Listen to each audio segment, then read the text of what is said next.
বেলুড়িয়া শহরে পরিচিত মুখ বিমল বণিক অনেকে বিমলদা বলে সম্বোধন করত।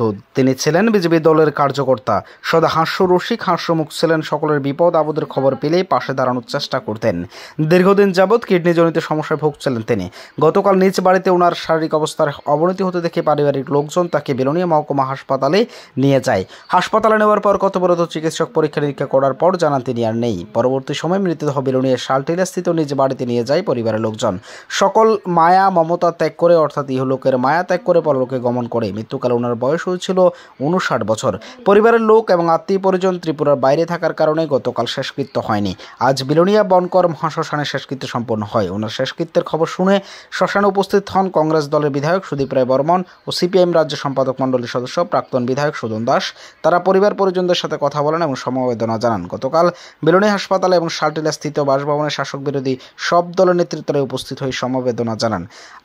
আজও রাজনৈতিক নেতৃত্ব, আত্মীয় পরিজন, বন্ধুবান্ধব সকল শুভানুধ্যায়ীদের মহাশ্মশানে উপস্থিত হয় ওনার আত্মার সদ্গতি কামনা করেন। মৃত্যুকালে উনি রেখে গেছেন স্ত্রী ও এক ছেলে।